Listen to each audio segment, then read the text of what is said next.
guys, it's Kathleen. Welcome back to Sidhu vlog. So guys, आप लोगों ने बोला डॉक्टर जाकिर नाइक की वीडियोस पे रिएक्ट करने के लिए, तो ये भी कुछ क्वेश्चन आंसर्स हैं एंड इस पे रिएक्ट करने वाली हूँ. Do check out the original link. ये दो हमारे चैनल्स हैं, वो भी चेक आउट कर लीजिए. Let's go. Hi, my name is Ahmed. I come from the glorious country of Iraq and I'm a born Muslim. My problem is that I practice Islam when I was... Brother, first we request questions from the non-Muslims. Once all the questions from non-Muslims are over, inshallah we'll give you a chance. Yeah, but I'm telling you my problem with it. It's But you said you're Ahmed and you're a born Muslim. I am born Muslim. But now are you a Muslim or not? I'm agnostic. Oh, so now you have left the religion of Islam. Yeah, I'm confused. Okay, fine. If you have left the religion of Islam, you can ask the question, brother. Okay. So my question is, how come I don't have the faith that you and the other Muslims have and some of my friends, even though I practiced Islam a lot and I even did Umrah, but I still do most of the sins that are forbidden in Islam, and I sometimes am lazy to do the prayer and the other subjects we have to do in Islam.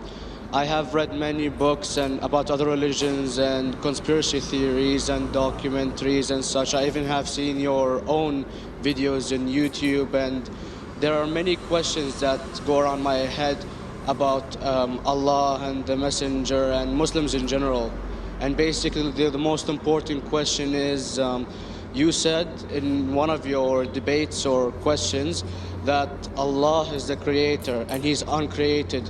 But I have realized, how can the uncreated exist? And if He exists, how can we notice Him? How can we see Him or hear Him or feel Him or know of His existence if He's uncreated in our own dimension or so? That's one of the questions. Brother Ahmed said that he is a born Muslim. He comes from Iraq. He read the Quran, he read the books, but he commits many sins. He believes maybe sometimes he's agnostic and he's lazy for praying. Brother, before I answer your main question, if you do sins and if you're lazy for praying, that does not make you a non-Muslim. As long as you believe that praying is fard, sometimes you miss, it's a sin. It's a major sin that you sometimes don't pray, but that doesn't make you a non-Muslim.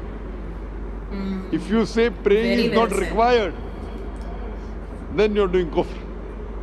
But if sometimes you do sin, sometimes minor sin, sometimes major sin, it is haram, it's forbidden, but that does not throw you outside the fold of Islam.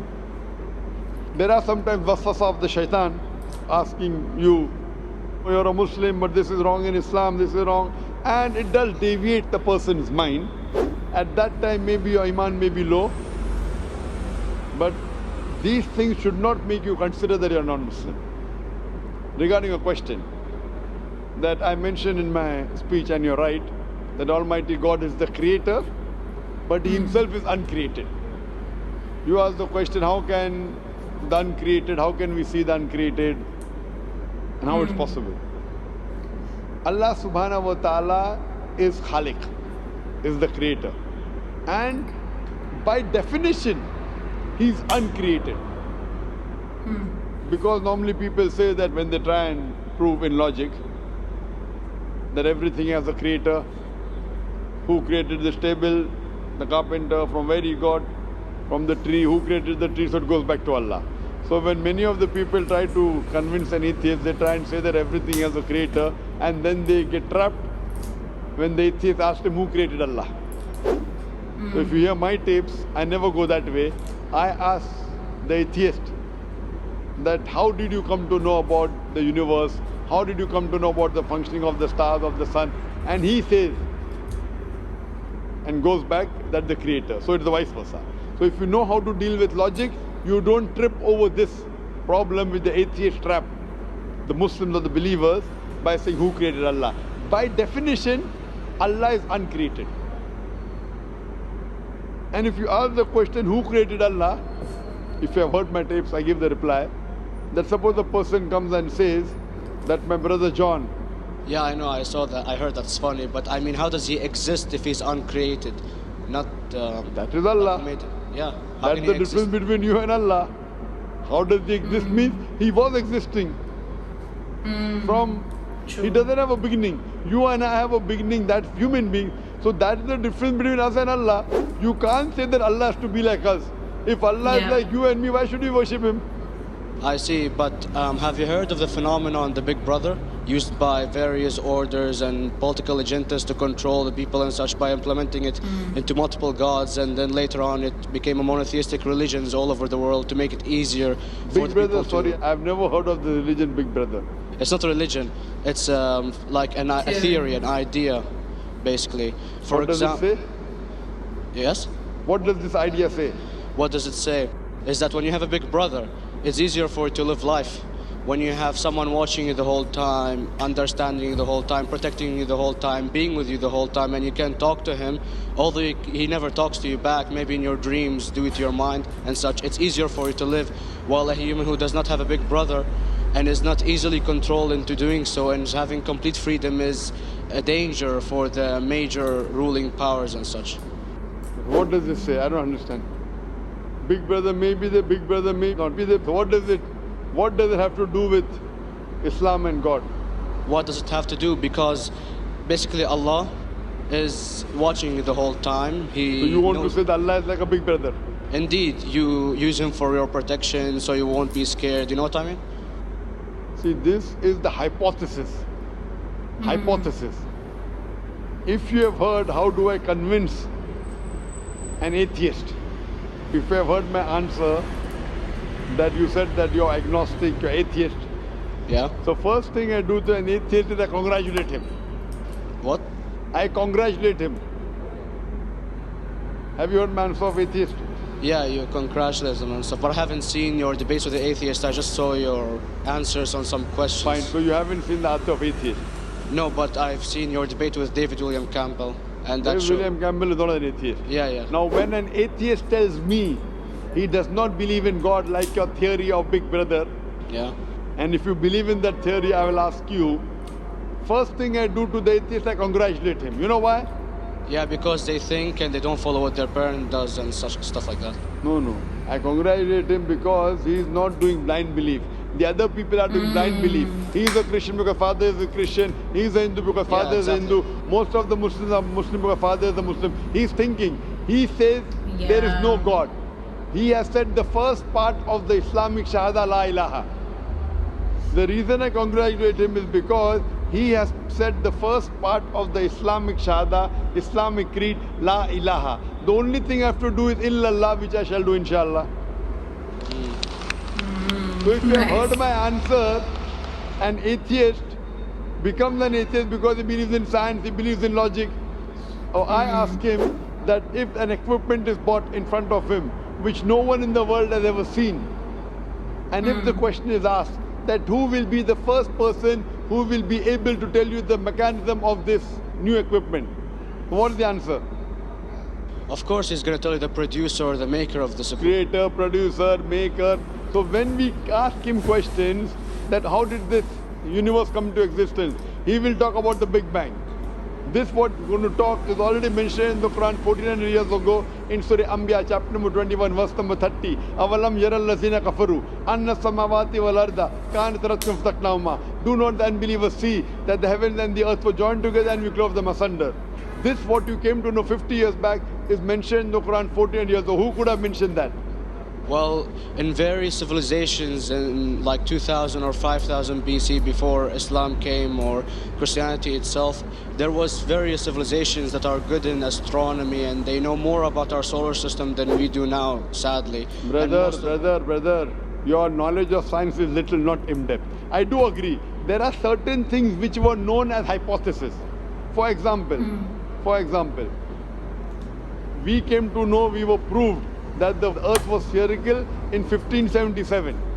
I know that in 6th century BC, there were Pythagoreans who believed that the earth was spherical.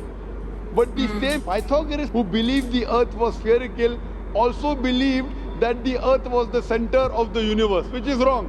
You show me one civilization which believes 100% what the Quran has mentioned. I challenge you. What you say, so do you mean to say there was a person who said, okay, this civilization, out of 100 things, these 2 things are right. Out of 100 things, these 5 things are right. Out of this 100, and picked and chose. Who can do that? No one besides the Creator. Even if you know that there were 10 different civilizations, hundreds of civilizations, there is not a single civilization that you know in the past which knew 100% of science what we know today. So where is your logic? Where is your theory?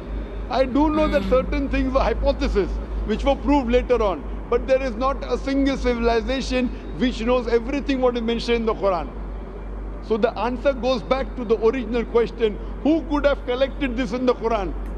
Someone 1400 years back, could he do and say, okay, out of these 100 things, these 3 are right, out of these 100 things, these 2 are right, out of this, it's not possible. Mathematically, it's not possible.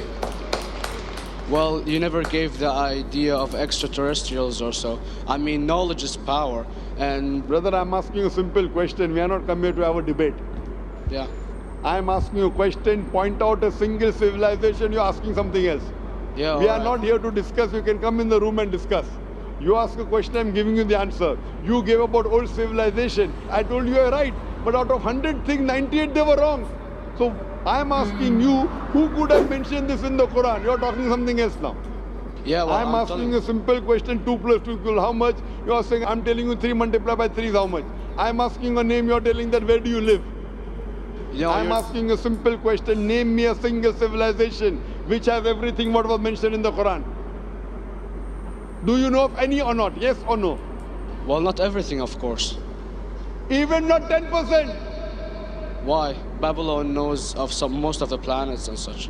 Planet is not the only thing mentioned in the Quran. There are Of course. 1,000 things mentioned in the Quran. To say what 1,000 things are mentioned in the Quran, 10% would be equal to 100 things. Did Babylonian civilization knew about 100 things mentioned in the Quran? No, because they You don't have the cannot. They IQ knew of that. 5 or 6 things. In percentage wise, very small. So Of course. who can be the author of the Quran besides the creator to know what is right, what is wrong? Today science has established the hypothesis mentioned by Babylonian so many centuries back is today proven. So these were hypotheses in the past, which out of them many have been rejected, some have been accepted. So to collect all which is 100% correct has to be from the creator and no one else. Hope that answers the question. बहुत ही logical तरीके से ये हर चीज़ explain कर रहे हैं with logic and you no इतने सारे लोगों के इतने क्वेश्चंस हैं सम पीपल ये तो बिल्कुल डिबेट ही कर रहे थे आई थिंक अहमद एंड कैसे एग्नोस्टिक हो गए हैं ये you know he must have read lot of theories and seen lot of documentaries but commendable job doctor Zakir Naik he is very knowledgeable and कैसे सबकी क्वेरीज सॉल्व करना बहुत अच्छी चीज़ है and you know doing so with logic and I think he has an answer for everything which makes him so you no people want to follow him and people want to debate with him and speak to him and you know expect him to clarify their doubts. So बहुत ही अच्छी video थी, knowledgeable video थी, बहुत मज़ा आया देखने में. So guys, this is Sidhu vlog signing off. I love you guys.